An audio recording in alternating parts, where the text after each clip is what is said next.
मागील भागामध्ये आपण बघितले, दादा आम्ही संध्याकाळी रंकाळा चौपाटीवर जाणार आहे, तू तिथे ये, मी फोन करते. ऋतिका: हो चालेल, चल बाय. योगेश: खरं तर त्याला सुद्धा जायचं होतं शोला, पण उगाच कोणी त्याला त्यांच्याबरोबर पाहिलं असतं तर योगिताला प्रॉब्लेम झाला असता, त्यामुळे तो तिथून निघून गेला. आता पुढे पिक्चर संपल्यावर दोघी रंकाळा चौपाटीवर गेल्या. भेळ खात त्यांच्या गप्पा सुरू होत्या. योगिता: पुढे काय करायचं ठरवलं आहेस? पेपर कसा होता आणि लग्नाचं काय? तू लगेच करणार आहेस की नाही? ऋतिकाने एकापाठोपाठ एक प्रश्न केले. अगं थोडा श्वास तर घे. योगिता: हो ग, पण सांग ना काय ठरवलं आहेस? तुला जॉब लागल्यावर काय प्लॅन आहे? हे बघ, आजचा पेपर तसा बरा गेलाय, पण मेरिट लागतं ग, त्यामुळे बघू काय होतं. आणि जरी इथे पास झाले तरी पुढे इंटरव्ह्यू प्रोसेस आहेच ना. तिथे जर नाही सिलेक्ट झाले तर पहिल्यापासून सुरुवात, म्हणजे अगदी पुढच्या परीक्षेची तारीख कधी येईल याची वाट पाहण्यापासून सुरुवात. त्यात बाबांनी सांगितले आहे की लग्नाचं बघायचं. त्यांचा शब्द मी नाही मोडू शकत ग. म्हणजे तू त्यांच्या मर्जीने लग्न करणार का? ऋतिका: हो, म्हणजे मी त्यांना तसा शब्द दिला आहे. पण एक बोलू तुला, म्हणजे तू कोणाला सांगणार नसशील तर? हां, नाही सांगणार. ऋतिका: प्रॉमिस? पक्का प्रॉमिस. ऋतिका: अगं बाबा मला स्थळ शोधणार, मला त्यांना दुखवायचं नाही, त्यामुळे त्यांना मी अट घातली आहे की पाहायला आलेल्या मुलाच्या आधी मी बोलणार, मग ठरवू. असं बोलून ती गूढ हसली. ते तर तुला बोलावंच लागेल ना, त्यात काय नवीन? ऋतिका म्हणाली. तेच तर, मी असं काही बोलणार की तो स्वतःच मला नकार देईल. मी माझं ध्येय पूर्ण होईपर्यंत असं सगळ्यांचा नकार मिळवणार. Yogita: you are impossible. Ritika म्हणाली. Yes, I am possible. अगं पण तू असं करून घरच्यांना फसवणार नाहीस का? ऋतिका: होय ग, पण मला खरंच इतक्यात लग्न नाही करायचे. म्हणजे बघ ना, आत्तापर्यंत आईबाबांनी कष्टाने मला शिकवलं आणि त्यांच्या कष्टाचं फळ म्हणून मला कुठे जॉब लागेल, आणि हे आत्ता माझं लग्न करायला चाललेत. म्हणजे बघ, एवढे दिवस मी अभ्यास करते आणि मला आत्ता जॉब लागला तर मी 23 वर्षापर्यंत लग्न करणार नाही.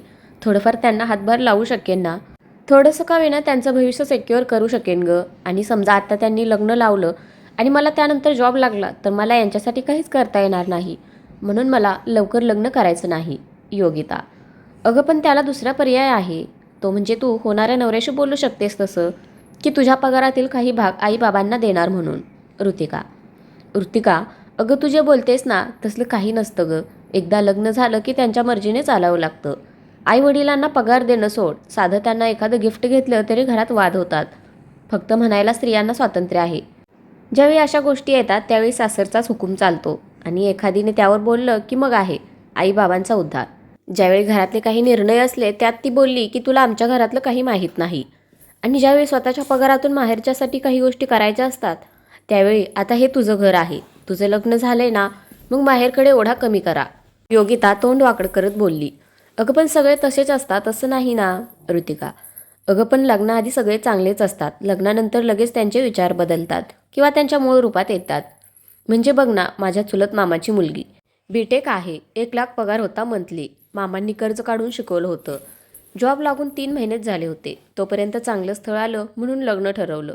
तरी दीदीने त्यांना आधी कल्पना दिली होती की माझ्या वडिलांनी कर्ज घेतले आहे, निदान ते फिटेपर्यंत तरी मी माझ्या पगाराचा काही भाग माहेरी देईन. त्यावेळी हो बोलले, म्हणजे अशा पद्धतीने की अगं तू पूर्ण पगार दिलास तरी आमची काही हरकत नसेल, आमच्या घरी सगळं आहे आणि माझा पगार आपल्याला पुरेल, तू देऊ शकतेस तुझ्या घरी पैसे. दीदी तर एवढं समजदार जोडीदार मिळाला म्हणून किती खुश होती. तुला माहीत आहे त्यांनी काय केलं? योगिता: काय? लग्नाच्या 2 महिन्यानंतर आम्हाला तू जॉब केलेला पसंत नाही असं म्हणून तिला जॉब सोडायला लावला. ती भांडली, अबोला धरला. माहेरी आली तरी त्यांनी निर्णय बदलला नाही.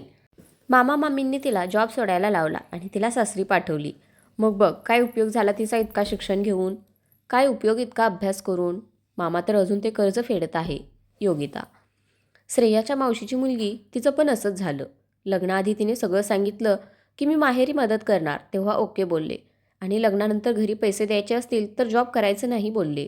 दीदींच्या अनुभवावरून श्रेयाच्या मावशीने तिला सांगितलं, तू आमची काळजी करू नको, तू इतका जीव तोडून अभ्यास केला आहेस, तुझ्या कष्टाचं फळ म्हणजे तुझी नोकरी आहे, आमच्यासाठी ती सोडू नकोस, आम्ही बघू आमचं. बघ जवळची ही 2 उदाहरणं असताना कसं मी लग्न करू ग. आणि हेच घरी सांगते तर त्यांना पटत नाही, म्हणून मग मी येईल त्या मुलाला असं काही सांगणार की त्याने स्वतः मला नकार दिला पाहिजे. योगिता: अगं पण सगळेच तसे नसतात ना, आणि तू आत्तापासूनच काय निगेटिव्ह विचार करत आहेस? ऋतिका: ते सगळं जाऊ दे. तू मला सांग, तू कधी लग्न करणार आहेस? योगिता: मी आधी MBA करणार, मग बाबांचं बिझनेस जॉईन करणार, मग लग्न करणार.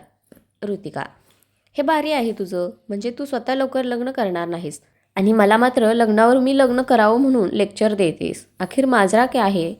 योगिता एक भुवई उडवत बोलली: अगं असं नाही, म्हणजे कसं आहे, तुझ्या घरचे तुझ्या लग्नाचं बघत आहेत ना, म्हणून बोलले.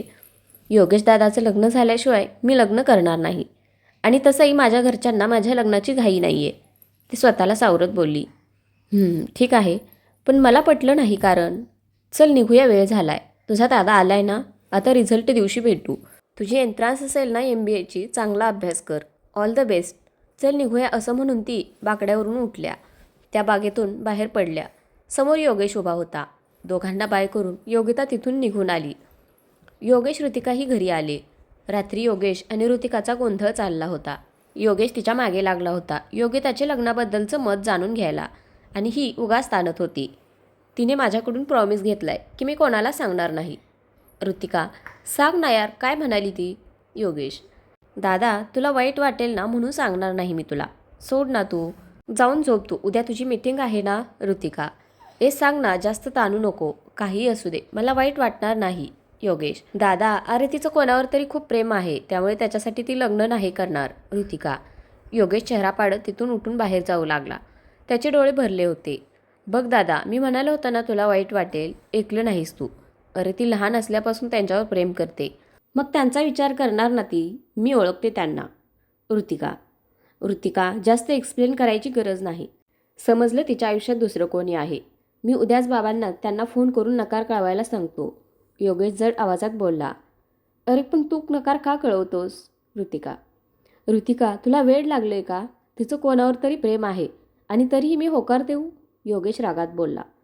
अरे प्रत्येक मुलीचं तिच्या बाबावर प्रेम असतंच, म्हणून काय त्या मुलींनी लग्न करायची नाहीत का? ती मिश्किल हसत म्हणाली. योगेश बाहेर पाय ठेवता ठेवता थांबला. काय म्हणालीस तू? ऋतिका: तू मगापासून मला वेड्यात काढत होतीस का? म्हणून तो तिच्या पाठी लागला. ती बेडवरून इकडून तिकडे उड्या मारत होती आणि याची तिला पकडायला धडपड सुरू होती. ती काही त्याच्या हातात येत नव्हती. शेवटी दमून ते बेडवर पडले. योगेशचा श्वास फुलला होता, पण चेहऱ्यावर आनंद होता. म्हणजे निदान तिच्या आयुष्यात तसं कोणी नव्हतं तरी. दादा, हे बघ, ती तिच्या फॅमिलीवर जास्त प्रेम करते हे तुला पण माहीत आहे. असं बोलून तिने योगिता आणि तिच्यातलं बोलणं सांगितलं. ते ऐकून योगेश फक्त गालात हसला. ऋतिका, मला तुझ्या मैत्रिणीच्या सगळ्या अटी मान्य असतील बरं का? असं म्हणून तो बाहेर पडला. ऋतिकाची एंट्रान्स परीक्षा झाली. ती वाट बघत होती ती रिझल्टची. योगिता अभ्यासात गुंग होती. रिझल्टच्या दिवशी दोघी भेटल्या होत्या. ऋतिका एंट्रान्स परीक्षा पण पास झाली होती. उद्यापासून ती MBA ॲडमिशनच्या मागे लागणार होती. ती कोल्हापुरातच ॲडमिशन घेणार होती, पण योगिता एक्सटर्नल MA करणार होती. यातून तिला अभ्यासाला जादा वेळ भेटणार होता. त्यामुळे तिचं कोल्हापूरला येणं हे कामानिमित्तच असणार होतं. इथून पुढे त्यांना पहिल्यासारखं भेटता येणार नव्हतं, पण फोनवर कॉन्टॅक्टमध्ये राहू असं बोलून त्या आपापल्या घरी गेल्या. योगिता आईला मदत करत करत तिचा अभ्यास करत होती. कॉलेजला जायचा आणि यायचा तास दीड तास तर वाचायचा तिचा. ऋतिकाही बिझी असायची. कॉलेजमधलं सगळं तिच्या डोक्यावरून जायचं, पण योगेश तिला नीट समजावून सांगायचा. या दिवसात कधीतरी ऋतिकाशी बोलणं व्हायचं. योगेशसुद्धा आता त्यांच्या कामात बिझी होता. एकाच वेळेला 2 कंपन्या त्याला सांभाळाव्या लागणार होत्या. गुंडूही आता 10वीला होता. योगिता आपल्याबरोबर त्याचाही अभ्यास घेत होती. आज योगेशला राहून राहून योगिताची आठवण येत होती. त्या 4 दिवसांवर तिचा रिझल्ट आला होता. ऋतिकासुद्धा अभ्यासाबाबत इतकी सिरियस होती की त्यांच्या घरातलं हसतं-खेळतं वातावरण गंभीर झालं होतं. घरातले सगळे सकाळी नाश्ता आणि संध्याकाळी जेवणासाठी एकत्र येत होते. योगिताच्या सानिध्यात राहून ऋतिकाही थोडी घरात लक्ष देत होती. तिचा बालिशपणा कमी झाला होता. कुकिंग क्लासेस जॉईन केल्यामुळे घरी आल्यावर दादा आणि बाबांना वेगवेगळे पदार्थ खाऊ घालण्यात तिचा वेळ जायचा. योगेश ऋतिकाच्या रूममध्ये गेला. ऋतिका तिचं कपाट आवरत होती. एक ना ऋतिका? योगेश: हा दादा, बोल ना, काही हवं होतं का? ती: अगं काय होतं की आता बघ ना, योगिता काय लवकर लग्नाला तयार नाही. त्यात ती मला पसंत करेल की नाही माहीत नाही. मग मी काय म्हणत होतो की असंही मला लग्नाला वेळ लागणार आहे, तर आपण तुझं आधी लग्न करून घेऊयात ना. म्हणजे कसं होईल की एकदम तुझं आणि माझं लग्न लोड होईल ना आपल्याला. योगेश तिला छेडत म्हणाला. काय म्हणालास? माझं लग्न? मध्येच कुठून काय काढलं तू? आणि अजून मी लहान आहे. ऋतिका: ए हॅलो, लहान काय? लहान चांगली 21 वर्षाची झालीस तू, आणि आता तुला जेवण पण येतं, म्हणजे तुझ्या सासरी आमचा उद्धार पण होणार नाही. आणि तसं पण तू MBA करून आपलीच कंपनी जॉईन करणार. त्यापेक्षा तू नको करू MBA. तू आहे या डिग्रीवर जरी ऑफिस जॉईन केलंस तरी चालेल मला. ते तुला बाबांचे मित्र इनामदार काका माहीत आहेत. ते आपल्या मुलासाठी तुझ्याबद्दल विचारत होते. मुलगा चांगला आहे, कलेक्टर आहे ना. हां, आता तुझ्यापेक्षा थोडा मोठा आहे, पण तेवढं चालतं गं. तू पटकन होकार दे, म्हणजे तुझ्या लग्नात मला योगिता पाहता येईल. दादा, तू योगिताला पाहता यावं म्हणून त्या म्हाताऱ्याबरोबर माझं लग्न लावून देणार? ती रागाने डोळे बारीक करत म्हणाली. तर योगेश नाटकी आवाजात म्हणाला, आता काय करणार, माझ्या बहिणीला माझी जरा पण दया येत नाही. मी आपल्या योगिताच्या आठवणीत तडफडतो आहे. त्याचं तुला काहीच नाही. तू इतकी स्वार्थी झालीस ना की तुला माझी काळजीच नाही. तुला माझी काळजी असती ना तर तू योगिताला तुला भेटायला बोलावलं असतं, म्हणजे मला तिला पाहता आले असते. योगेश नाटकी बोलला. ओय मजनू, त्यासाठी मला मस्का मारायचं सोडून तू माझं लग्न कुठे करायला निघालास? थांब 2 मिनिट, असं म्हणून तिने योगिताला व्हिडिओ कॉल केला आणि त्याला साईटला उभं राहायला सांगितलं. हॅलो योगिता, बोल गं, कशी आहेस? आणि आज व्हिडिओ कॉल कसं काय? अगं काही नाही, तुझी आठवण आली. बरेच दिवस भेटलो नाही ना, म्हणून म्हणलं की व्हिडिओ कॉल करूया. ऋतिका. बाकी इकडल्या तिकडल्या गप्पा झाल्यावर तिने फोन ठेवला आणि योगेशकडे वळून म्हणाली, दादा आता तर खुश ना? आता मी माझं काम करू? ऋतिका. हो हो, धन्यवाद बहिणाबाई. तुम्ही तुमचं काम करा, आम्ही चाललो. असं बोलत तो तिच्या रूमच्या बाहेर गेला. तिचा रिझल्ट लागल्यावर मामाकडे जाऊन पाहून येऊ असं त्याने मनाशी ठरवलं आणि तो झोपी गेला. आज दुपारी रिझल्ट आणि मेरिट लिस्ट लागणार होती. सकाळपासून तिची घालमेल सुरू होती. देवाला 100 वेळा रिक्वेस्ट केली होती. त्याला अमिष नवसो देऊन पाया पडून झालं होतं. दुपारी रिझल्ट आला. तिने धडधडत्या मनाने तो ओपन केला आणि त्यात आपलं नाव शोधू लागली. तर फ्रेंड्स, आजचा भाग कसा वाटला नक्की कमेंट करून सांगा. धन्यवाद.